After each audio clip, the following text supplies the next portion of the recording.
Good morning, everybody. My name is Benedetto, and I'm the founder of Glasgow-based design and branding agency, The Loft. I'm delighted to welcome you all to the second edition of our LOFTCAST. LOFTCAST is a video and audio podcast which celebrates the ideas of high-impact, transformative, and radical thinking individuals.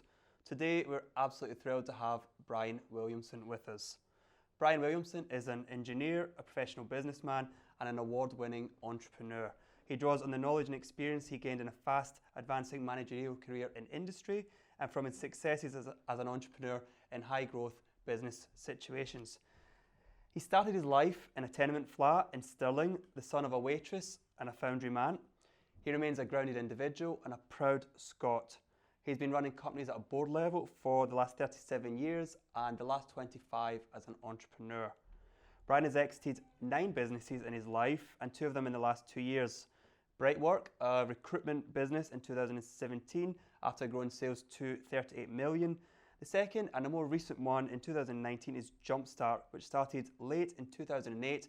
However, by 2010 through to 2013, it was recognised as the fastest growing SME in Scotland. Today, Brian is chairman of the Fourday CG Group, as well as chairman of Thinkware and MyGen. He's also the investment director at Vet Rotors, looking after the interests of the investors of Equity Gap, a private equity group. In 2016, Brian was recognised by We Do Entrepreneurs with a Lifetime Achievement Award for his significant contribution to the entrepreneurial community. In 2017, Brian was awarded an honorary doctorate by Glasgow-Caledonian University for his contribution to entrepreneurship. Brian believes in lifelong learning, and we only lose our way in business when we lose the appetite for learning. Today he's going to talk to us about ordinary people doing extraordinary things. Brian, as we've just described, you've had a pretty incredible career. Thanks again for being with us today. Welcome. What was I going to say? How has this all came about?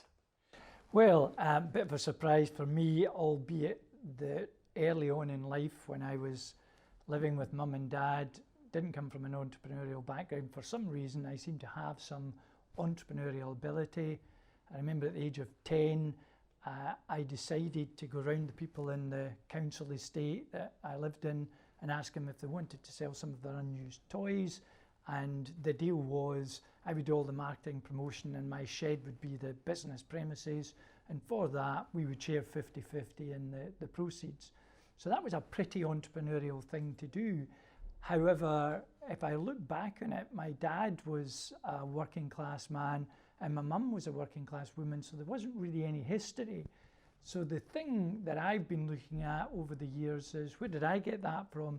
And I guess it comes back, I've got to look further generations back. I haven't quite managed to trace the entrepreneur in my grand whatever parents, but there's certainly something that goes back there. And it goes back to my daughter's got bent pinkies, my sister's got bent pinkies, so they didn't get them from mum or dad, they didn't have bent pinkies, so physical attributes can go back generations.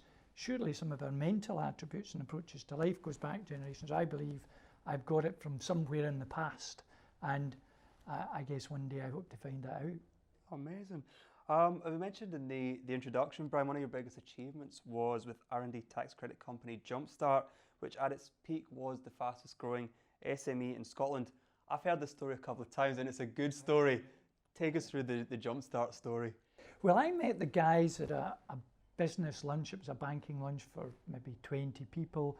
And Jumpstart, Don and Richard, who were 2 of the founders at that time, presented. And I really liked the business idea. So I offered to go back in that afternoon and just look at their business and say, well, I'm pretty interested in what you're doing. I'd like to discover more. And that started probably about a 3 or 4 month period where I invested a lot of time and effort in order to find out more and how this business could grow. There were a couple of guys in a loft conversion in Edinburgh. They had a Smeg fridge, a coffee machine, and I think 3 customers at the time.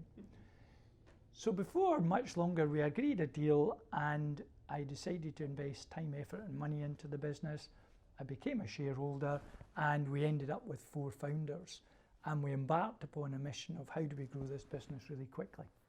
Slightly difficult environment. 2008 was a period where we had just started a recession, so there's no debt available, no equity. our business model was to do things on a contingent basis. If I get you money back, you give me some of it. It took 9 months from start to finish, so that was our payment terms. We couldn't afford to employ anyone, so we had that conundrum. How do we grow with no money, and yet we need to exist for at least 9 months before the first customer brings cash in? That made me look at the situation of what's the solution to that problem.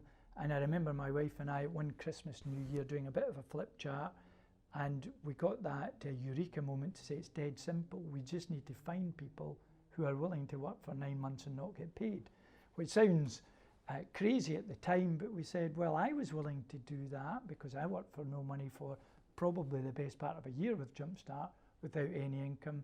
How could I do that? How could I find others that were like me? And that led me to look at senior people that tended to be retired early or fully retired, and they still had a lot of skills and attributes. They had great black books. They actually knew how to speak to chief execs and FDs, which was our target market. And they could afford to work for long periods without money because they were in a semi-retirement or retirement basis, so they had enough income. And I put a case to them to say, you could earn quite a bit of money, 6 figures, and I did the calculations to show them. And I managed to recruit the very first person, ex-director of Scottish Enterprise, and he did remarkably well. And that led me to eventually, over the course of the next 18 months, I trained and recruited 49 throughout the UK, and they tended to be all elderly. As I would say, they'd been put on the scrap heap by their employer. So I badged them Dad's Army because they were actually responsible for the massive growth that we got. We changed the model later on in our evolution, but they were the people that really led the charge for me. Did the Dad's Army, to quote, did they require much training in managing, or was it all, was it a little bit, did they require much training in management? Well, because they were free spirits and they didn't really need to work and they were being paid, so there was an issue about, we got an inbound lead from a really good client. I knew how to convert them. Should I give it to one of the inexperienced people who I wanted to be experienced, or should I take it myself, or should I give it to the very first person I hired who was pretty good? So we always had the training on the job. If they didn't get it right, we lost a client. And that, on average, we could make between 10 and 20,000 pounds out of a client. That was a big loss to afford someone in a training environment. So that was a bit of a challenge, and we got more and more. There was a bit of a pinnacle of probably about a dozen people were really active, and as we got further down that triangle, people were less active. So the job in hand was to try and keep Jumpstart and our offering at the front of their mind, rather than it's something I'll do when I've got some time. So it was a different type of, I wouldn't say I managed them as much as I corralled them into doing stuff. What was I going to say? Have you got some numbers just to give it a little bit of context in terms of people, figures, etc.? Well, we started off, there was 3 of us employed effectively in the business, and within a couple of years we were up to about 65, 70 people. And so we grew from having 3 clients to, I remember within about 18 months we had 30 new clients every month. Whoa. So that was a massive amount of onboarding, and we decided early on to create silos. So I said, I'll just look after sales and marketing and bring the clients in, and you look after delivery and you look after the finances. And I remember at one point the delivery person, who was Richard, saying, look, you just need to stop bringing clients in. We have got no people to do this. And it was a very successful thing, because I said, well, that's your problem, because that's the area you look after. My area is to bring in the sales. And we had to dismantle these silos when we got to a certain size to integrate the business. Yeah. But it was being in silos, singly focused on one part of the business, that did bring it success. Is that when you made the transition to managing marketing and sales to being the overall CEO of the company? Yes, there was 4 founders with equal shareholding. The issue was we did decide a bit by committee, and I volunteered to be the CEO since I had the most experience in running companies, because someone had to say we're not doing that, or someone had to say we're definitely doing that. And so I volunteered to do it for 18 months, and I said, after 18 months you can decide if you want to do it with someone else outside the business, or indeed one of the other three founders. So 5 years later, I was still there, enjoying every minute of it, and it was great fun. Being a CEO of a fast-growing business is super fun. If there was one thing that you could put, you did mention that you achieved some really rapid growth in the first 18 months. Is there one thing you could put your finger on that why you were able to achieve it? Was it the strength of the basic proposition? Was it the recruitment policy of hiring the dads? Is there one thing that you could say, that's what made that business so fast growing in those early days? That would be a bit of a challenge, a bit like saying there's one good thing in a curry that actually makes it. And you could say it's the cardamom, you could say it's the spice or whatever. So it's an eclectic mix of different things that made it successful. However, there were some features that allowed us to sell this better. It had what salespeople would love, which is a time-bound imperative. And a time-bound imperative is usually if someone's selling you double glazing, they say our offer ends tonight. If I leave this house, there's no longer that discount will be applicable. So they create a false time imperative. We had a real time imperative to say your year end is the end of this month. So in about 10 days' time, you will be into your next financial year, which means one of your prior years will fall away. The average money a company gets is £40,000. So if you wait 10 days, you will have lost potentially £40,000. That was a big selling feature to get people to close and actually sign up with you. So that was a fantastic feature that allowed us to march ahead quickly. Plus, we were on the edge of a wave that really the market hadn't picked up on. R&D tax relief in 2008 was relatively unknown. So we created this wave of activity that was part educational. Yep. Can you see what's happening here? And then we delivered on that education. However, even although we were traveling fast, there was a few wannabes and lookalikes that came along quickly after us. So our speed of travel was really important to get us to the UK dominant position we got to. To pay tribute to yourself and the work you've done, I actually did a quick Google search on Jumpstart, literally, I think it was yesterday, and you have got 2 or 3 competitors that actually, if you type in Jumpstart, it's like basically the overall premise of the message, don't go to Jumpstart, come to us, and I presume that's some of your lookalike competitors. And that's complimentary, isn't it? That people want to be like you, but I'm fine with that, because it's healthy to have competition. It keeps you on your toes, doesn't it? What was I going to say? The theme of today's talk, and it's one that you came up with yourself, which I've said has got tremendous box office value as a title, is ordinary people doing extraordinary things. I think it's by the conversations we've had in the past, it seems like this has been a big theme in your life. What was I going to say? Why has this made such an impact in your career in the last 30 plus years? Well, I think inside everyone is an ordinary person, but inside everyone's an extraordinary person, and the skill as a leader is to find out what that ordinary person is capable of doing, a skill that's extraordinary. How does that fit into the business, and then how do you create the atmosphere for that to flourish? And for me, the big thing has been when you start a business, everything you do becomes part of your dream, and that includes people you hire.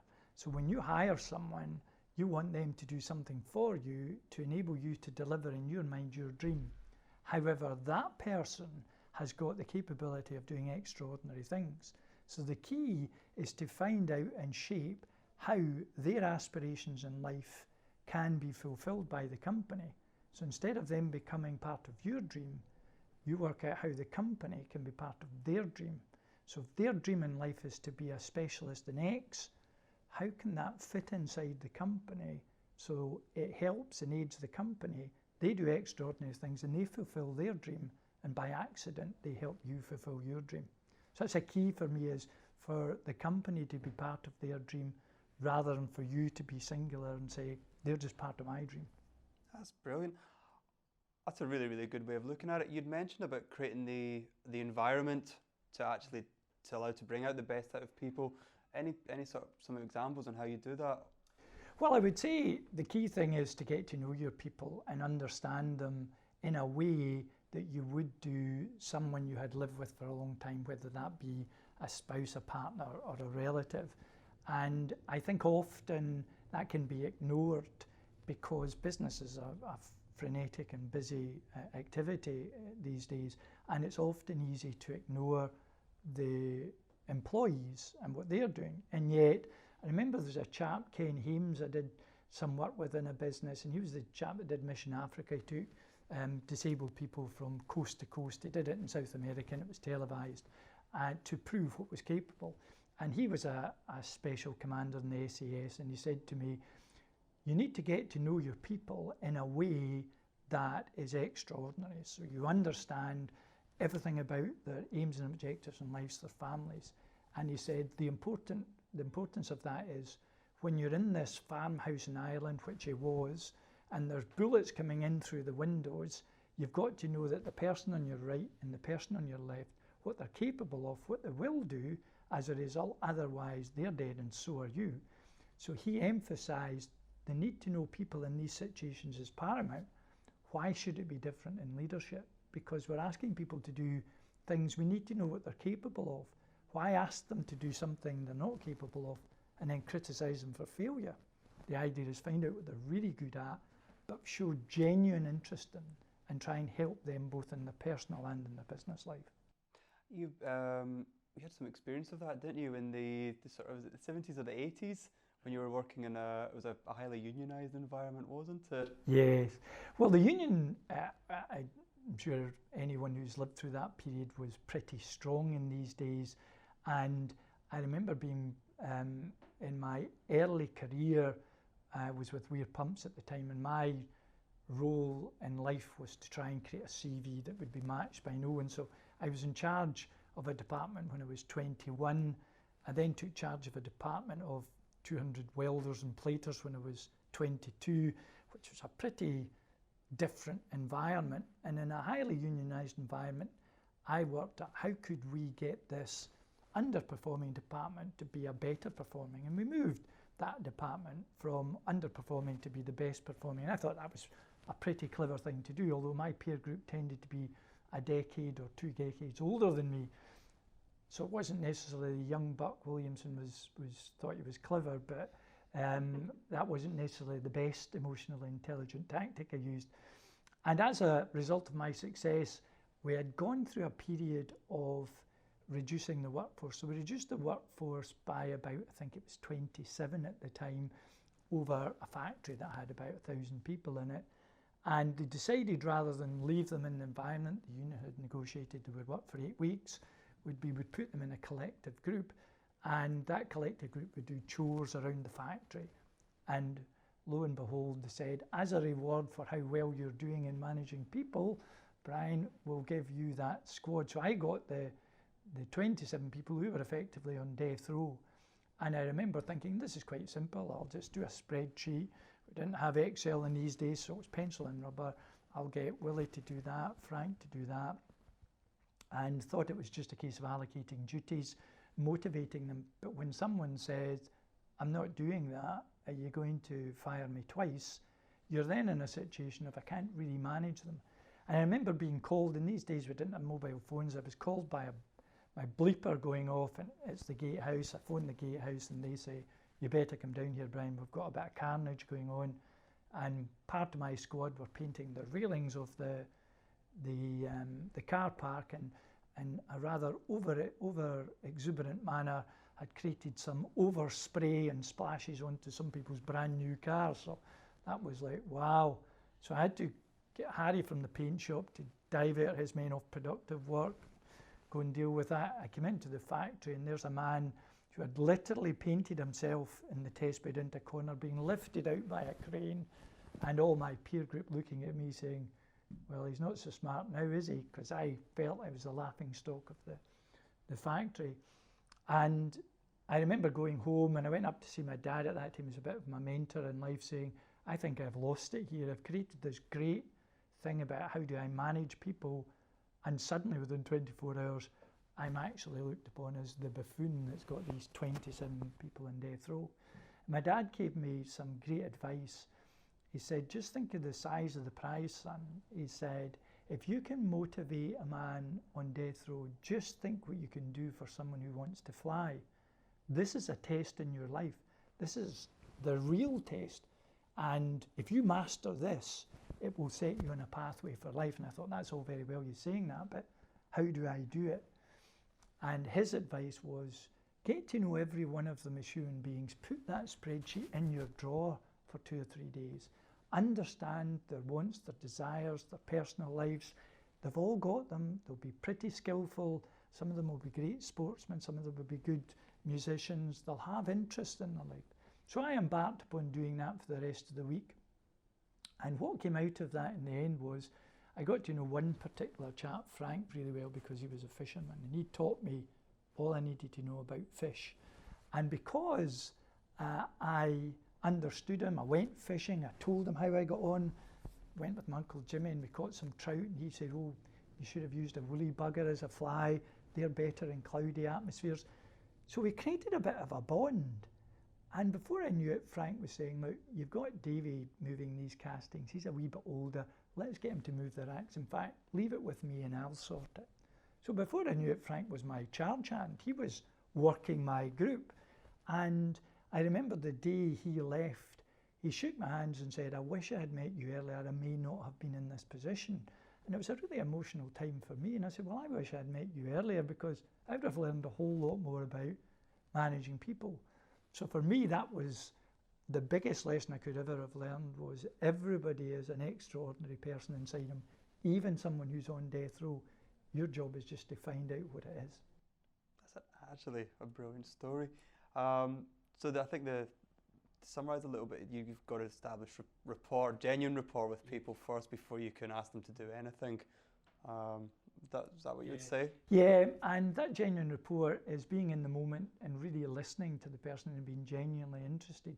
It's rather like being immersed in a movie.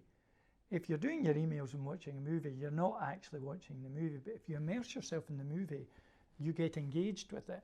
So speaking to someone is just immerse yourself in that movie and try and sit in that person's shoes and understand the difficulties they've got. And from that, you will create a rapport which hopefully would build on trust. And from trust, anything is possible. That's some really, really good advice. What was I going to ask? Is there any particular dangers for managers that are dealing with people that are maybe doing repetitive tasks or automated tasks on a daily basis? You'd mentioned some things in the previous time we've spoken about that, which I thought was quite interesting. Well, it's rather like in the days of running factories where you're dealing with a large workforce that may be factory-based. There tended to be in these days repetitive tasks, and it's that old phrase, idle minds are the playground of the devil, that if you leave someone who kicks a handle 50 times a day and that's their only job, there's a vacuum in their mind and they will fill it with their imagination. Whether that be good, bad or indifferent, they'll be more likely to be influenced by people. So if there's a negative union environment at that particular time, then their vacuum will be filled for that. So the key to break that, I remember in running one factory, I would spend after Christmas, New Year, for the first 3 days between the shop floor and the office, maybe I had about 250 people, I would walk around and speak to everyone, ask them what they had done, what their interests were. So I'd get to know them as a person that was deeper, and I'd always find something. I'd be leaving them to say, well, what are you doing today? And they say, I'm machining this component. And I remember a chap, Willie Ingram, said to me, I've got a problem with this machine because every time I do this, that handle drops and I've always got to lift it back up. I said, I'll get that fixed, Willie. And he said, that'd be great. And I remember going to the maintenance manager who said, but Willie's doing nothing. Therefore, why would you want to fix his handle? Because he's just watching a piece of metal rotating round a vertical boring mill. I said, well, doing it because I promised Willie I would fix it. And that's all part of trust. You've got to be credible, you can get it fixed, and reliable, you will get it fixed. And what's your self-interest in doing that? I've got no self-interest because you've got the time to do that, Willie. But I'm interested in you as a person, not as what it gives me. And that was a phenomenal lesson for me, was that you can engage with people if you're interested in what they're doing, and never think because they're in a mindless task, their mind's not working. Yeah. It's working on something. How can you get that mind engaged in thinking, he's actually a good managing director because he actually helps us. After that, we got inundated with people that wanted things fixed, and I said, is that not a great thing? We've now got an engaged workforce, and in an engaged workforce, they are going to trust us. And there'll be a point in time where we will need to use that trust. Do you think there's something in the fact that if everybody's busy and there's things going on, that people actually feel a little bit more secure? The reason I mention that is I read recently in one of the car companies, again, unions are getting a little bit nervous because projects and programs are getting slashed, and there's just something, everybody's a little bit easier if they realise that there's work coming in. It might not be great to be overworked, but maybe it's slightly better to be overworked than it is to be idle. Yes, well, in this same factory, one of the issues I had, the people felt they were underpaid, and early on I said, well, what I'm going to do for you, I'm going to guarantee you'll be the best paid in the area, and Rolls-Royce was just a stone's throw away from us, so that was a big commitment. And I said, the condition is there'll be no demarcation other than ability, and I reserve the right to train you. And I had to gain their trust. So I involved them in aspects of running that factory. So we created a line for a component in an electrical motor called a rotor, and we managed to reduce the time from 7 weeks to about 6 days. And we did that by saying, if you see a machine that's busy, go to that machine and do the work on that machine rather than you're stuck on that particular machine. So for me, the commitment of these people was they wanted to be involved in other things. The fact of the matter is, I guaranteed them no one will lose their job as a result of this change. If there's a fall in the marketplace, that's different.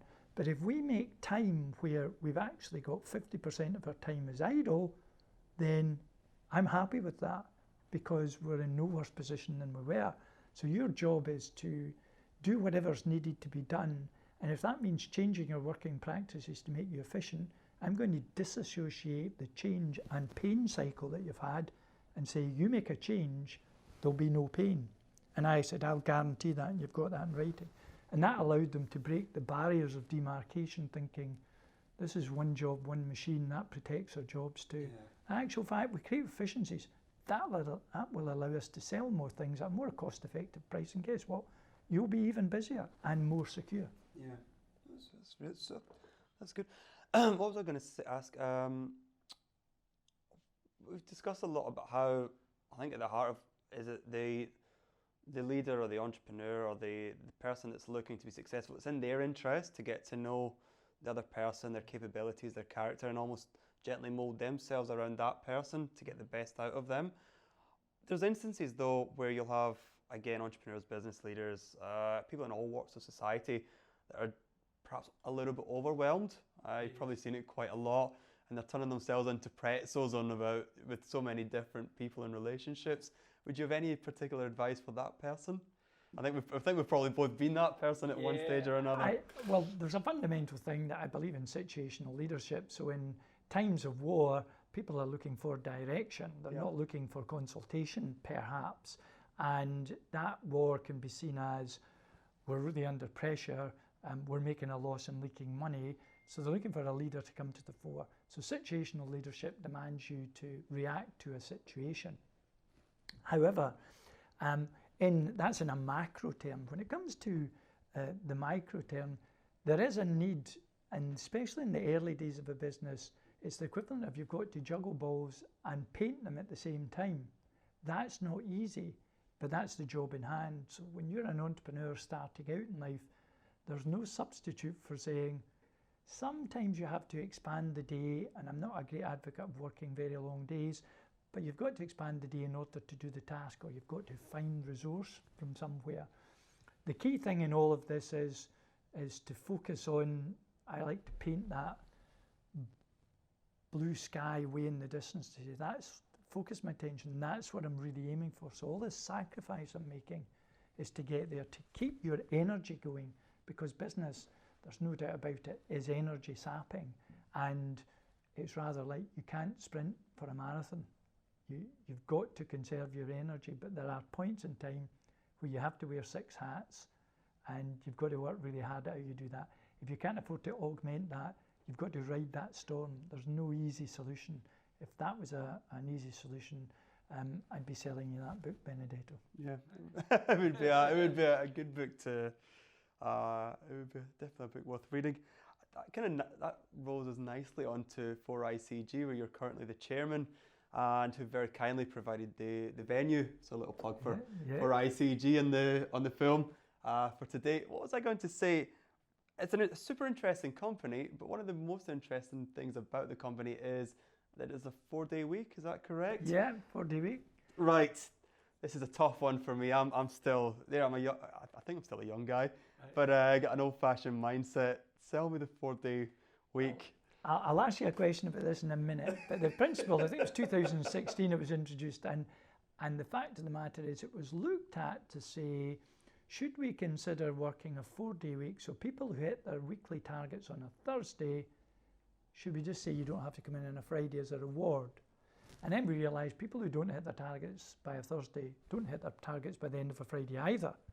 So we felt in order to create the right culture in the business, our tactic would be, you're going to be paid for 5 days, but you don't have to come in on a Friday. You can choose to come in if you want, so that puts the obligation on some people to feel they've not quite met what their expectations were of them. So some people do come in on a Friday, but it's totally their choice. There's no pressure. And that's everyone from the managing director down. But if I had to ask you, how far do you think a sprinter can travel in a minute? What would you think? Good sprinter, probably about half a kilometre. So 500 metres would be the max. That would be world record breaking speed. Yeah. So therefore, if you can travel 500 metres in a minute, in 10 minutes you should be able to do 5,000 metres. Is that right? No, because the performance tails off. So the performance tails off. So therefore, we know that in actual fact, it's 45% longer to be able to proportionately to do that 5,000 metres as opposed to 500. So we understand from a physical environment why we can't go sprinting forever, because we'll run out of energy. It's physically not possible. And yet mentally we say, oh, but mentally it doesn't matter. You can mentally sprint forever. So we expect people to work really long hours and to proportionately perform. The reality is that's not true physically, and it's certainly not true mentally either. So there's an optimum amount of time that someone will work, and I'm not sure if it's even 4 days. I think there's a lot to be said for part-time working where you job share and perhaps you get 2 people to come in for 3 hours, 3.5 hours each. The danger with that is, just like a relay team can run 4 100-metre slots quicker than one person could run one, as long as the changeover is smooth and slick, and that requires a kind of F1 pit stop, attention to detail. So for me, this is about experimenting with how we can get people to sprint, how we can get people to hand the baton over as they sprint to make sure no one drops the baton. That's the most. It's working less has more efficacy in it than working more. And as I remember one chap in the oil industry saying that he had started working in Sweden, which was pretty liberal in its laws about working, and he worked longer to show the boss he was keen. And after a month, his boss sat him down and said, we're rather concerned about your abilities. And he was thinking, wow, I've shown commitment. It's because it seems to take you much longer to do your work during a day than anyone else. Where do you feel you need training? So he was being criticised for staying longer rather than being rewarded. And in some respects, that's a philosophy I think we've got to get our head round. Yeah. And it demands a good deal of trust in organisation, but one thing, you have to manage people differently in these situations. What's been the difference in productivity since you started this, since you rolled this out? Started off with 37% increase in productivity, which means someone working 4 days produced 37% more than they did in 5 days. Wow. Which I think, wow, that's incredible. But in a sprinting analogy, that would be true. And it settled down to about 30%. The challenge for management is, rather than managing input, which is attendance, so are they all at their desk? Are they all look like they're working? You have to manage output. What are they achieving? Because in actual fact, input is a means to an end, and that end is output. Yeah. You don't want to know how hard someone's tried to do something. You want to know, have they achieved the objective? Therefore, you have to change your management style to managing output rather than input. And that demands a bit of a shift change from a mindset point of view. What was I going to say? And in terms of the culture, the environment, the general happiness of the team, I presume. Well, I think I see different companies in different situations, and I've got to say the culture in this business is phenomenal. It's a performance-driven business, but the culture is one of feeling valued and rewarded, which ultimately isn't just a monetary thing, although I think there's a monetary thing in there for them, but it's also about feeling that they mean something to the business. They have contributed towards the success of the business. The business grew 33% last year. It's on track to do 50% this year. We opened an office up in Malaga in April in Spain to augment and supply some of our European customers, a European presence. And we've now got 46 people in there, which I think is incredible to have grown that business so quickly. And the same culture is true in Spain, so it's exactly the same. The key is we'll have probably about half a dozen international locations over the next 2 years. The challenge will be how to integrate them into a common culture when we are actually culturally different in the different nations we'll be present in. That'll be an interesting challenge, but one that we're certainly up for. What was I going to say? And what's been the differences for the people, the executive team, the management team, etc., and some of the C-level staff for the organisation? I think they've been challenged with making sure that, as I said, that we do performance drive the business, and they have different metrics and measures in doing that. We've had to be pretty anal on what is it we're actually trying to do, and sometimes you can hide behind a number and you say we've got an output, we've got so much business for a client, but really was it quality business? So there's a bit of qualitative things in. So I guess that's been a bit of a challenge. The biggest challenge is coping with growth, because normally a business hides behind we don't have enough work. If we only had more work, all our problems would be solved. We're the opposite in this business. We've got work coming out of our ears. Therefore, the anchor that could hold the business back is our ability to organise in a timely fashion what we need to organise in order to deliver that high growth. So you really are under the microscope now. There's nowhere to hide. Growth actually shows up where the imperfections in the business are. And that's the challenge in the management team, to keep running when that growth is happening so quickly.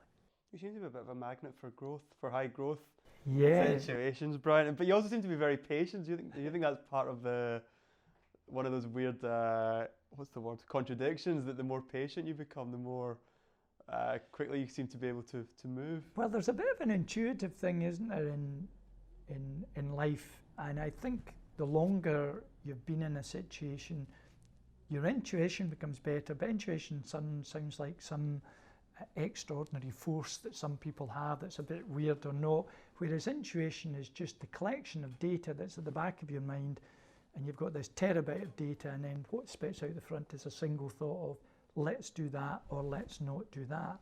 And the challenge can often be working out the logic of why that's so.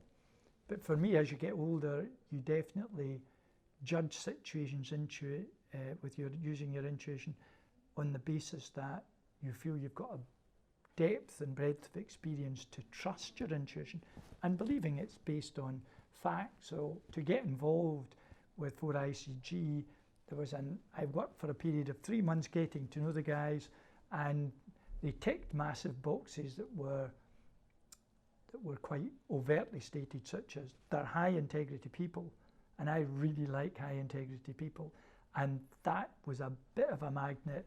And all the other data that came back was, wow, they're working for the biggest tech companies in the world, delivering tremendous value, and they're not trying to get more work, it's inbound. I think there's something to be made of that. Plus, I do think there's a wee bit of an ingredient.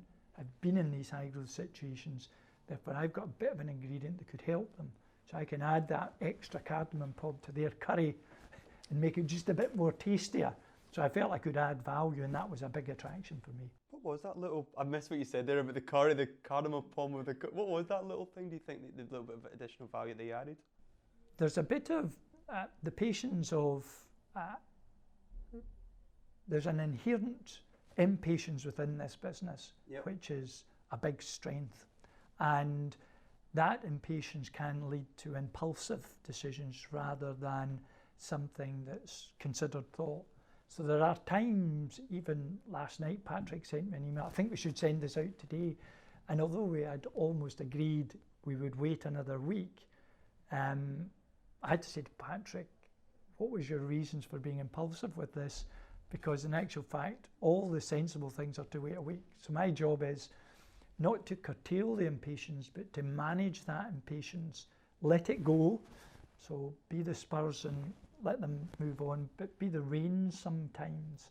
And I think that's my recognition of, it's good to go fast if you're on the back of a horse when you're being chased by the Indians. But if you're heading for a cliff, someone has to be the reins to say, hold on a minute, this is not what we want to do. We want to take sense of the direction of travel and perhaps just move slightly. So I think I add that to the business. I was going to say, it moves us nicely on to the question I was going to ask about. So you've obviously moved from corporate background, entrepreneur CEO position to chairman, non-exec, investor type roles. What was I going to say? What changes have you had to make to your own personal style? And I think you've just touched on it a little bit, to get the best, to get probably extraordinary people to do even more extraordinary things. Well, it's a totally different job. Yep. Being the CEO, when I was the CEO of Jumpstart, it was a 24/7 job, dedicated, devoted my life to it, loved it. And when I reflect back on it, the easy part was when there was something needed to be done, I was the boss and I made the decision to say, we're doing that. And you may say to me, Benedetto, I think we might want to do that differently. And I say, oh, why is that? And I would interrogate and say, that sounds like reasonably good logic, but we're not doing that because I've decided this is the way we're going. So you have the ultimate sanction of what you do and what you don't do, and you live with that decision, obviously. When you become a non-exec, you don't have the power to say or do anything really. You may be deferred to because of your experience, but effectively you've got to use the power of persuasion and influence in order to get something done the way you think it's right. So that would lead me to say to you, Benedetto, you might say, I want to, sort of kind of counselling technique, I want to run down the street and jump off that bridge.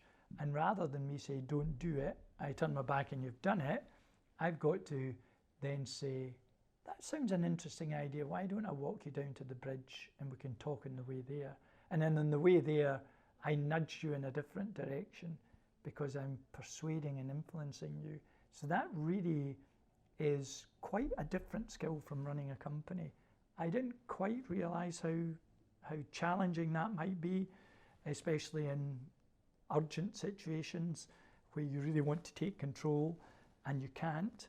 So that has demanded of me lots of reflection on how do I achieve this without the position of power and only the position of influence. And that's been a big learning curve for me over the last probably 5 or 6 years, but it's a fast learning curve. How important is listening and empathy skills for that role? Massively. Using your emotional intelligence, I was in a meeting this week and I noticed that the person on the other side of the table, I'd said something, didn't quite give me the signals I wanted. I thought, that's really strange. And it was only afterwards I questioned, I'd say, I think I said something here that you either didn't quite get or you didn't quite like. Can I get some clarification on that? They said, it was actually a fact that was incorrect. I didn't want to contradict you in the meeting. So my learning in that was he knows I'm watching and listening to him. He knows I'm acknowledging there's something in there, and that was massive. Without that, I would have gone off into the distance thinking what I had said was correct, when in actual fact it was incorrect. So that's a small example for me of listening to someone, understanding their position, So you can sense if someone feels a bit overwhelmed by a situation by saying, the odd email at night, I would say, I know things must be really difficult just now, I've been there. Some of the things I've done for this is this, however, I would help you by saying, trust me, this is a bit of a peak that you will get over, and in fact I can help you get over that, but not to worry. And I would do that to settle someone down. You've got to read that signal though. If you can't read that signal that someone feels under pressure, you can't actually have empathy. You've got to be able to feel like, I know what they must be thinking right now. I wouldn't be worried if I was them. However, I can understand why they're worried. I can imagine there's probably quite a lot of counselling, almost like counselling involved, because you're dealing with people that have got payroll, customer demands, lots of, especially in a company like Fourday or a group like Fourday, so many different pressures, and to essentially get the best out of people, is there a bit of counselling? Counselling is probably the wrong word. It's a bit of mentoring, perhaps. Yeah. Yes, I do think that's true in every situation you're in, whether you're even in a client-facing position, but especially in situations where someone hasn't experienced something. If you're, let's say you're worried about cash flow in your business, Benedetto, the thing for me is, what's the easiest thing to say? Oh, I wouldn't worry about that. Does that make you feel any better or not? Whereas if I can put myself in your shoes and say, here's an example of a situation where I was in that, and here's some of the tools and techniques I used to get around that, and paint a picture of, here's the worst position that's going to happen. And from your perspective, you think, Craig, I can cope with the worst position. If you can cope with the worst position, it de-stresses you enormously, because often we get things out of perspective. Yeah. We actually go down this catastrophe route of, if this happens, it will be a disaster. The reality is, it very rarely is a disaster. Yeah. So I've got to mentor you into a position of saying, I could cope with the worst. Therefore, the reality is anything better than the worst is a good outcome. What was I going to say? Talking of pressure, stress, hugely, we live in a world now where everybody seems to be glued to their phones. What was I going to say? What's your thoughts on digitalisation? Essentially, we've got access to information 24/7. Everything happens in real time. We're permanently connected. Do you think for business it's a good thing? And what was I going to say? What are the implications for people in leadership positions? Well, I think I go back to the days, I remember it would be the early 80s. I had an agent in Milan, Giorgio Oriani, and I would write to him. And 6 weeks later, I'd get a reply, and then I'd send him a contract, and 6 weeks later, get it back. So it took me 6 months to do anything. And that was the choice, or I had to go and visit him. We had agents all over the world. It was quite a logistically difficult thing to do. Whereas nowadays, I could probably do that in a couple of hours because of digitization. So there's tremendous efficiency in the digital world. However, the disadvantages, and forgive me, I'm an analogy person, but my analogy is our activities are like barcodes where the black lines are actually what we do, and the white lines that are between the black lines are actually our time for rest and reflection. What we're doing with social media, I watched it train this morning, standing on the platform looking around, everyone's on a phone, they're either on social media, they're doing their emails or whatever. So what they're doing is filling out what traditionally would be a rest and reflection time, which is a white space between the black lines. They're filling it up with black lines, so they become a solid black box. They're always on, so they never rest and never reflect. And I think that's the disadvantage. So you either cope with that by deciding, I'm not doing that, or you artificially create rest and reflection time. So reflection allows you, years ago I would reflect on, is this the right layout for a factory? Should I have the right management structure?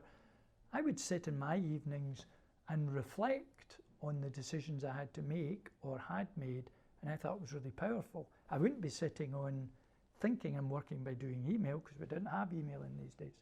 So reflection is a really powerful tool, but it isn't given sufficient time. And rest is really important to give you the energy levels. And And even to take a break away from doing something, and I would, as a fanatical numbers person, I like Sudoku, so I think I do the fiendish problem first because I really like to tackle it. And there's times where I think they made a mistake with this because I am a master of Sudoku. Therefore, they've made a printing error. There is no way I can advance here. I'll land on the plane, I'll get the train into London or wherever, and I'll be sitting in a coffee shop and I'll pick up the paper and I'll go, there's a 3. And I think, why on earth did I not see that? And I didn't see that because I was in this spiral of decision making that allowed me to make the same errors all the time. I couldn't get out of this circle of there's no solution to this. So sometimes that happens in business. You actually need to walk away and take a break, not for any other reason, to let your brain download, let it refresh with new energy, and then revisit the problem. And often you can solve a problem much easier if you revisit it rather than staying at it until you solve it. And you think at the moment where people aren't being given sufficient thinking time? They're not giving themselves thinking time. If I don't know, if you had to say to you, you've got a list of things to do, you've got to send an email to this agent, announce to staff this, I've got to do strategy, and then I must mail this to that. You can't fit strategy in as an action list item. You need to say, I need to plan to perhaps go off site and create a day where I'll have no pressure of work in order to roll the camera back and say, are we really doing the right thing?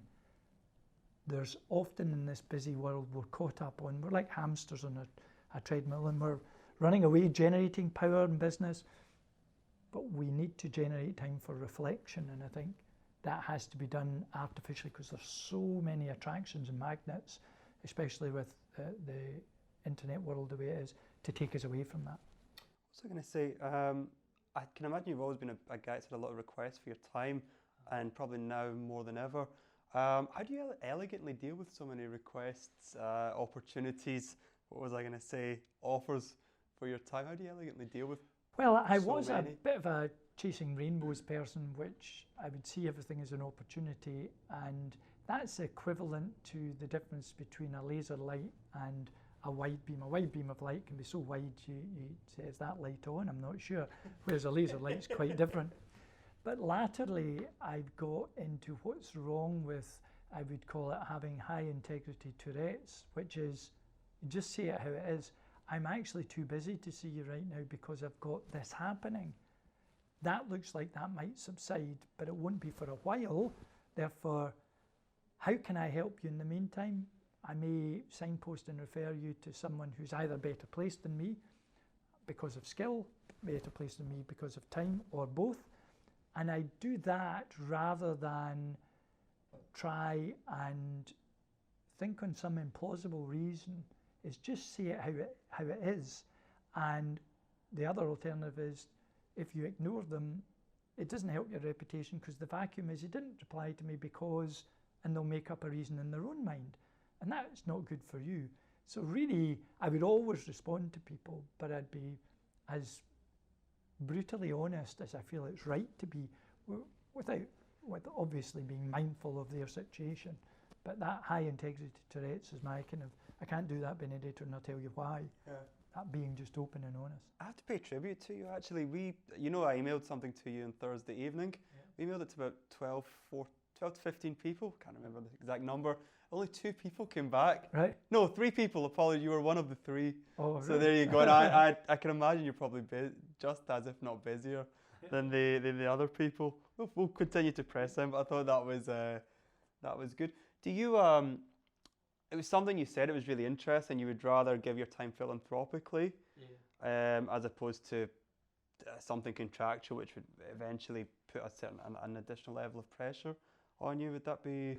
Yeah, well, there's a kind of thing in life is often dealing with people that perhaps as the CEO of any business in the past, and that want to get paid more, and that's, well, with great pay comes great responsibility. So if I'm going to pay you £150,000 a year, guess what? My expectations will be more than if I paid you £30,000 a year. So asking for more money does have the other side of it I hope you're to deal listening to with. this, Alan. No, because he's got a certain thing he'll talk about later. Sorry, I didn't mean to interrupt you. The key for me is if I create a commercial situation, say you say, I'd like to hire you, Brian, suddenly there's an obligation on me to make sure I can fulfill your expectations. So I've got to find out what your expectations, what does good look like? Yeah. And then I've got to make sure I can fulfill that, and you believe that's been fulfilled. Not just I believe, but you believe. And that's quite an onerous environment. Whereas if I say, I don't want paid for anything to do this, Benedetto, I'm going to try and help you, leave it with me, I'll see what I can do. Anything I do is a gift to you, then I feel good because I've given you a gift. It's that old Christmas time, is it better to give a gift and watch someone's eyes, or receive a gift and act or be happy? So for me, giving you the gift of doing it for nothing is better. And also I don't have the obligation of feeling responsible. And that goes down to that working class background where hard work is basically how you're brought up. You don't get anything in life, son, unless you work hard. So you believe you always have to over deliver. Yeah. And that just puts pressure on yourself. The reality is if you can't deliver something and you're charging money for it while you're on that slippery slope to not feeling good, and you perhaps lose both a friend and a customer. That's part of your high integrity Yeah. mindset. Okay, I think we've been talking for an hour, so we'll kind of we've got one sort of big question, then we've got some quick questions. Okay. What was I going to ask? Brian, you received what you memorably described as the yellow card in 2015 when you had cancer, and you had mentioned, and you're now thankfully beaten it and are in remission. Yeah. What was I going to say? How has your outlook and attitude changed since? And delighted to... Well, I think I remember 29th of July 2015 when my wife and I were saying, should we go out for a dinner or should we just go to Marks and Spencer's and buy something? We'll cook some stuff in-house. And then Paul, my surgeon, comes in and said, if it looks like a duck, quacks like a duck, and walks like a duck, it's a duck, you've got cancer. And how that pivotal moment changed my whole life, and how everything else I was thinking about that might have been a challenge or a problem was subservient to this. It all, like snow off a dike on a warm day, disappeared, and I just had this one focus. And it changed my life into, what is it I'm really trying to do? Why am I here? So it was quite a philosophical debate. We had shed lots of tears because Paul said, I don't want to operate until I see how far this has spread. So we've got about 3 weeks of different tests to see what it is, which was 3 weeks of preparing for death. So that did focus my mind on, I thought, I don't believe you can live forever. And that's an obvious, we will all die one day. But I believed I was in a way in the future, whereas I thought, this could happen, this could be round the corner. And that led to, I think I'm impatient by nature, but it led to a pretty impatient environment. So if we want to do a particular thing, well, let's do that next month, or let's do that this week, or let's do that this afternoon. And that's both personal and in business, because why would you wait? And it's the old philosophy, when you're young, you keep your good jumper for a Sunday. You say, well, what happens if you die on the Saturday? You didn't get to wear your good jumper. Sounds a bit bizarre, but so it's, why wait for these things? Why not just deliver them now? So that's led to me in business, as I do a lot of things with my wife with the flip chart because we love it, and drew up to, what do you enjoy? Like a flip chart. And we looked at all the things I enjoyed and all the things I didn't enjoy, which is different from what you can and can't do, because you can do lots of things, but that doesn't mean to say you enjoy them, because some things are deemed in your own minds to be necessities. And I looked at, I love business, rather like other people might like physical exercise, golf, both of which I like anyway, but I like business and I love growing businesses because it's great fun. And what part of it do I really like? So I segmented all the different parts and said, what I want to do if we get the second chance is, I want to be involved in lots of businesses, not too many because you have a capacity, but enough to get enjoyment. And if someone says to me, I see you're still working, I Say, well, work is only a classification that you make because you've associated it with pay. If you don't get paid for something like playing golf, it's not work. But if you got paid for it, would it be work? You've decided to classify it as work. I enjoy going into businesses because it's good fun. Whether there's a commercial arrangement or not is immaterial. It's how you think about it in your mind. So it's changed my mindset to there's no such thing as work. There's obligations that you have, things you have to do and things you want to do.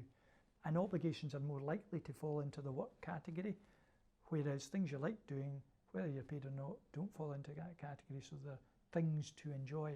So that's been a fundamental shift with a backbone of impatience to do lots of things.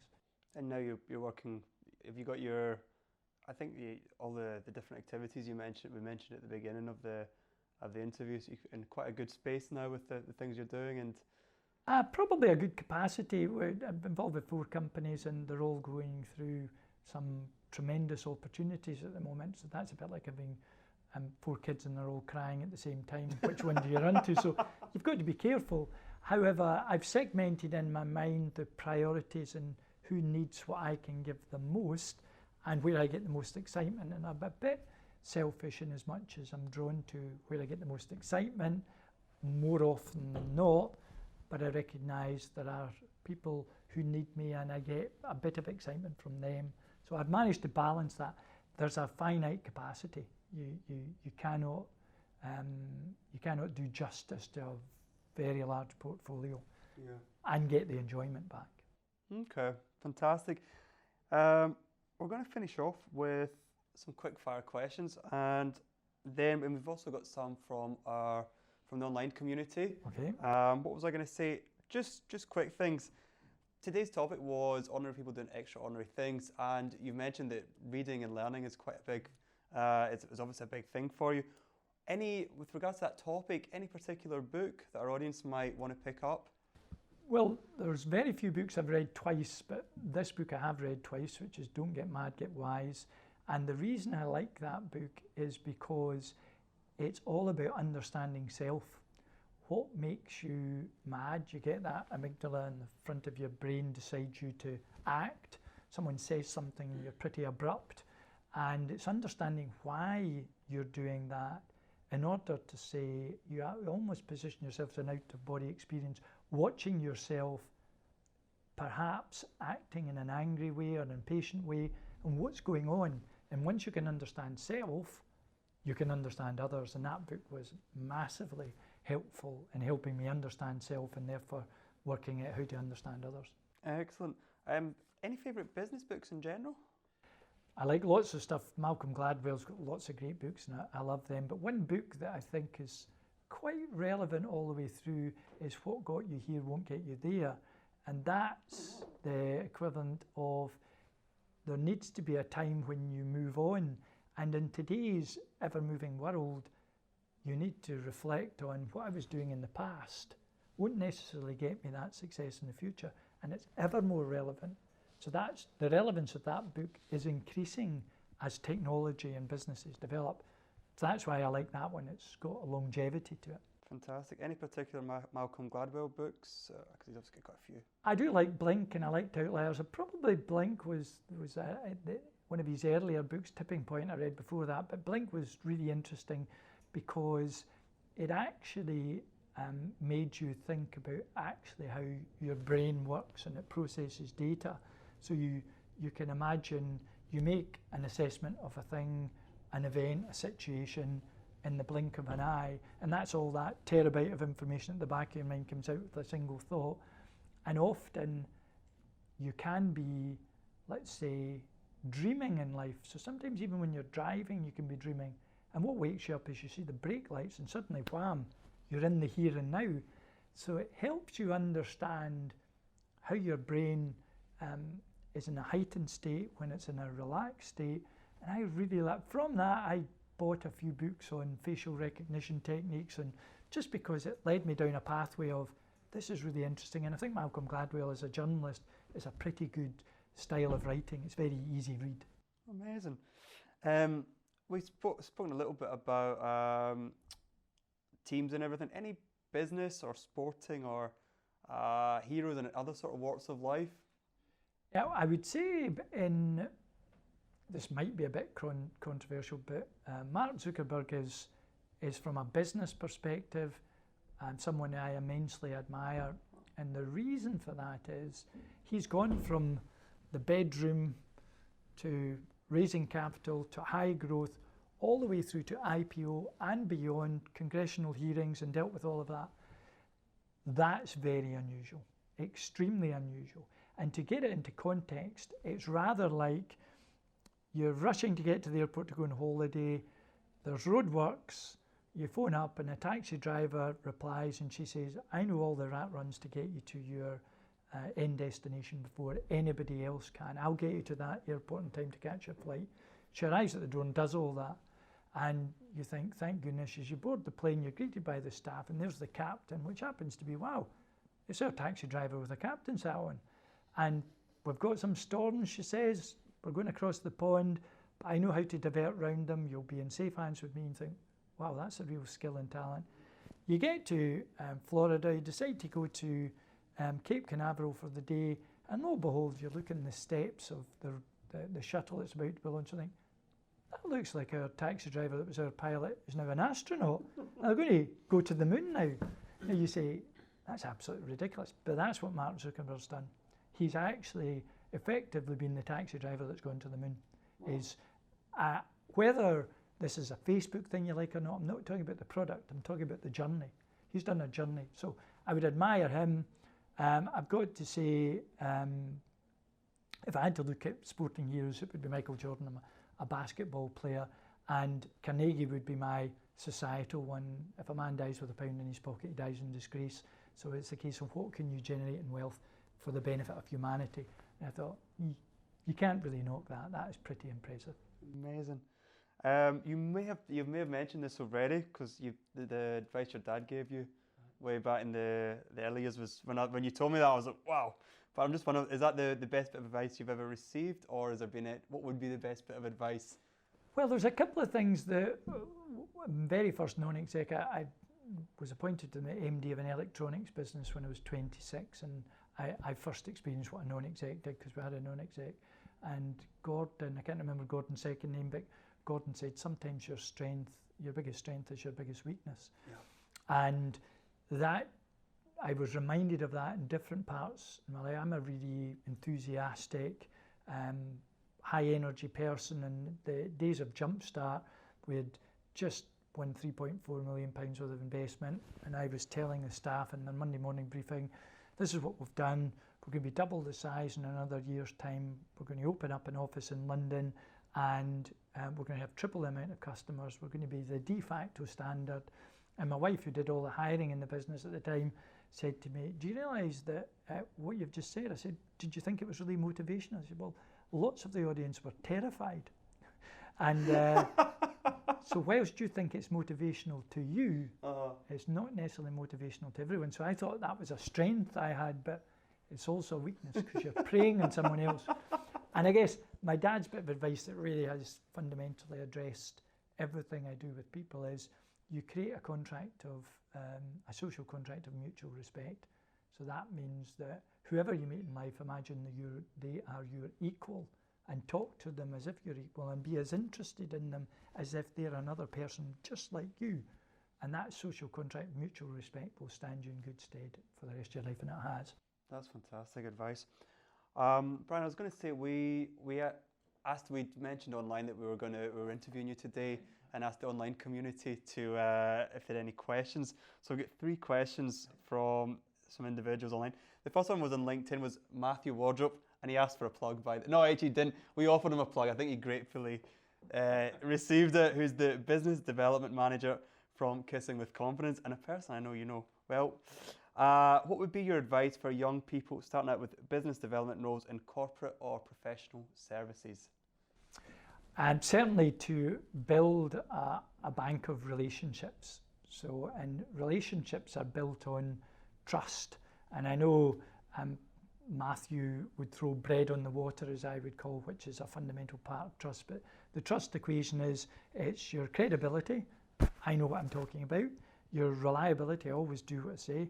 You're willing to have deep and meaningful conversations. They're not about, it's cold today. It's like, I saw your business does this. Crikey, how did you actually manage to do that? So it's having an intimate conversation, and below all that, to suspend self-interest. So I'm not doing this because there's something in it for me. I'm doing it because I'm genuinely interested in you. That creating trust develops a relationship that's lastful, that's meaningful, and whether you like it or not, business will come from that. Fantastic. I love what you said there about suspending self-interest. That's brilliant. Dermot McBride, who is the People and Compliance Director for Allied Vehicles Group, wants to know how you've ensured that people have been at the heart of your business success over the long term. Well, Dermot, it's really about that thing I mentioned earlier, which is how does your business be part of their dream? And in some respects, you have to understand that individual. And if you've got 2 or 3, it's easy. If you've got 200 or 300, it's harder. But that has to be imbued within the business organisation. What do they really want to achieve in life? It may well be, I want to be able to emigrate abroad. And if you say, well, what's preventing you do that? It could be a monetary thing. I don't know anybody who could be my sponsor. I want to go to Australia. So your commitment is, I'm going to work hard at finding you a sponsor. I'm going to give you the opportunity to earn lots of money. These are the 2 barriers. And from that, you then link that to the business, and they will work their socks off in the business because the business has become part of their dream. Yeah. And so it's about going to that level of granularity that you understand their dream and you can link it to the business. And once you've linked that to the business, you don't need to manage them. They're off and running. Amazing. I hope we appreciate that one, Dermot. What was I going to say? The final one from online was Russell Dalglish, who is the chairman of the Scottish Business Network and a serial investor and entrepreneur like yourself, wants to know if it's product, market, team, how would you place the priority and why? Oh, product, market, team. Well, it would be market, team, product. And I know people say the team is everything. A great team can take an average product to market. However, if you looked at the market for, say, when Clive Sinclair, brilliant engineer, I'm an engineer, he did some clever stuff, and then he created the Sinclair C5, and I think it was 85, and built 30,000 of them, and within 9 months had managed to get through 8 million quid, and it went bust. And that was someone who didn't appreciate the market. So there has to be a market where your offering is a solution to a problem. And that's one that I would really focus on. So for ICG, people need more business, and guess how they get business? They get a lead that allows them to go and convert that lead into a business. So that's a solution to a problem. However, very quickly behind that is the team. If you don't have a good team and you've got a good market, it won't work. So team is almost more important, but you've got to have that market. And then when it comes to product, I believe someone that recognises a problem in the marketplace and they've got a good team, you don't absolutely have to have the best product. It's ideal if you do, but you can sell with a good team, with a high demand market, with a good ability to pay. You can't quite sell everything, but you can sell an average product into that. Not proposing that's what you should do, but if you've got a great product, then great. But I've got to say, it's market, quickly followed by team, and then product. Okay. We've actually got one final question from Alan, our videographer, who's got his own video production business. So I'm going to vacate the seat for a few minutes, and he's got a great question for you. And I'll let him take the place. Finally, we can shake Hi, hands, Alan. sit across from each other. Yes. I had actually a different question prepared because I didn't really get to know you yet, but since I was listening for a little bit, you pretty much answered my question, kind of. It was about hiring and people, which I really appreciate your style, and I enjoyed the idea of the 4-day week. Sounds really incredible. So I wanna see how it works in the future when I hire some people. I'm by myself at the moment, but I will hire some people in the future relatively soon because I'm getting more and more work. The question I want to ask instead was, since the title of the interview is about ordinary people doing extraordinary things, right? So the question would be, if it's ordinary people doing those amazing things, at some point they might question themselves and have this imposter syndrome that I heard a lot of entrepreneurs have. So if you ever had that, or kind of the way to go around it. Well, it was funny, there was something on TV in the last week, and my wife, who's really into a whole host of philosophers and people who are in HR and learning development. And she was quoting some research that shows we are actually all imposters every minute of every day in our lives. So when you're out doing something socially, you act in a way that you believe is acceptable, which is not necessarily exactly like you, Alan, but you'll do it because you want to fit in. In a business situation, you may act differently. So we are actually imposters, and in some respects, people like people that are like them. So being chameleon-like is actually a bit of a skill. And whether I would call it being an imposter, you're being someone who's not naturally you. However, there is a core that you want to maintain. So for me, it's high integrity. If it's not the right thing to do, you shouldn't be doing it. Therefore, I would never be an imposter and be low integrity, for example. However, when you're hiring people, I've always had that philosophy that really this is like extending your arms out, and new people are just an extension to your arms. They give you more capacity and a longer reach.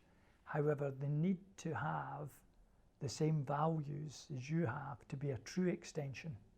So often people can hire on skill, not on attitude, whereas it's easier to hire on attitude, not skill. But there's a whole host of things that care has to be taken when hiring someone to get someone that has the same values as you, because if you look at businesses that go through a set of values that lead to a culture, I've had lots of debates about when do you establish your business values. Well, actually, you've got your business values right now, and the key thing is to establish them right now, because when you hire someone, you want to say, here are my values. They are high integrity, total respect, excellence in everything you do. So it could be these type of values. So they know when they're signing that social contract as well as the employment contract, they're buying into your values, because you want someone to have the same values as you. And as a result, as you build and grow your team, you will create a culture that's resonant with these values. And I think that's so important early on. It sounds as if, well, you get to your values and culture sort of thing when you're bigger. But the answer is you don't, because if you hire me, and because I've got a skill, but I have different values to you, there's going to be some conflict at some point, because I'll disagree with you. I say, I don't think that's a value at all. And it's better to do that early on. So it's better to hire someone with the same values and the right attitude than it is to hire someone with the right skill and different values. And that's, I think, in the early days, you've got so many hats, you don't know what to do. And when you're expanding, and you hire usually after you need to, because you can't afford to. So you wait until you're overwhelmed, and therefore just take the pain away and get someone in can often be what you resort to, rather than I'm going to take my time and wait another month to try and get the right person in. All right. So take my time, write a list of values. I think that's the important one. Yeah, write a list of values, what you stand for, and say, when I'm hiring you, you're buying into my values. And they may say, I don't have the same values. We say, that's fine, but I want to find someone who has. Sure. Well, thank you. Good. Appreciate that. Okay. Brian, we have one final question. Oh. And then we'll let you get back to your very busy day. Where is Brian Williamson in 3 years' time, and what's he doing? Well, I'd like to think in 3 years' time I was in the Fourday ICG 6 international offices, and being the wind beneath the wings of the management team that's developing these offices, because I don't see myself going, I believe I'm in retirement because I've not got a job as a CEO. I don't see myself stopping doing what other people would consider work. but things that I would enjoy. So I definitely see myself being involved in a business that's truly global, as opposed to, at the moment, we are global, but we're not globally dominant. But I believe we can be globally dominant. I'd like to think that's where I was in 3 years. Obviously, scaling a bank, taking it easy. Yeah. Yeah, that's it. Feet up, watch the telly. Just call me if you need me. I think that's a wrap, folks. What was I going to say? I'd like to say a huge thank you to Brian Thank you, Williamson Benedetto. It's been a pleasure. It's an absolutely brilliant talk. I know we're going to get tons and tons of good material, and can't wait to show everybody, show the online world some of your insights. For those that haven't had the pleasure of hearing you speak, what I was going to say was I'd like to take a minute just to thank Alan, who you've just seen from Custom Flavor Video. There's been a lot of amazing feedback from people in the community just talking about the production quality of the previous videos. I have to say that's all Alan. He's done a tremendous job, and he's incredibly meticulous in putting together a super high production video podcast. When people hear podcast, they think of something DIY. Alan's given us that additional bit of quality, so a huge thank you for that. We'll be back before the end of the year for one final LOFTcast with another special guest. Until then, all we can say is think big and keep pushing the limits. Thank you very much. Thank you. Cheers, thanks again. Thanks again, Benedetto.